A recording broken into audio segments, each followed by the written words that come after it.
આપણે બધા ઘણીવાર એમ જ વિચારતા હોઈએ છીએ કે આપણો જે સંબંધ છે એ ફક્ત બે વ્યક્તિઓ વચ્ચેની વાત છે, બરાબર ને? પણ શું ખરેખર એવું છે? શું એવું બની શકે કે કોઈ સંબંધની અસર એ બે લોકો કરતાં પણ ક્યાંય આગળ વધીને આવનારા ભવિષ્યને આકાર આપતી હોય? ચાલો, આજે આ ઊંડા વિચારને જરા સમજીએ. તો પછી સવાલ એ થાય છે કે સંબંધનો સાચો વારસો શું છે? શું એ ફક્ત યાદો કે સાથે પાડેલા ફોટા છે? ના, સાચો વારસો તો એ છે જે આપણે આવનારી પેઢીઓ માટે પાછળ છોડી જઈએ છીએ. ચાલો, આ વાતને થોડી વધુ ઊંડાણપૂર્વક જાણીએ.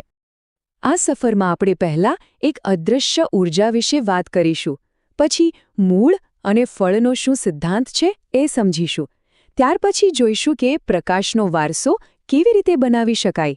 અને છેલ્લે ભવિષ્યના ઘડવૈયા તરીકે આપણી શું ભૂમિકા છે તેને સ્પષ્ટ કરીશું.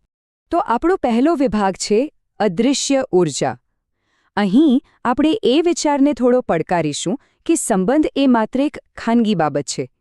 હકીકતમાં દરેક સંબંધ પોતાની એક શક્તિશાળી ઊર્જા પેદા કરે છે અને આ ઊર્જા તેની આસપાસના આખા વાતાવરણને અસર કરે છે.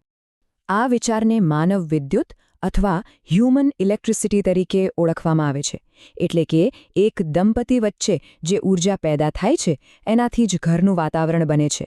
અને આ એ જ વાતાવરણ છે જેમાં આપણી આવનારી પેઢી શ્વાસ લે છે, મોટી થાય છે અને વિકસે છે. આ કોઈ કાલ્પનિક વાત નથી, પણ એક એવી શક્તિ છે જેને આપણે અનુભવી શકીએ છીએ. એક વાત હંમેશા યાદ રાખવા જેવી છે. બાળકો આપણે શું કહીએ છીએ એના કરતાં આપણે શું અનુભવીએ છીએ એમાંથી વધારે શીખે છે. તેઓ સંબંધની જે વાઇબ્સ હોય, જે એનર્જી હોય, એને સીધી જ ગ્રહણ કરી લે છે.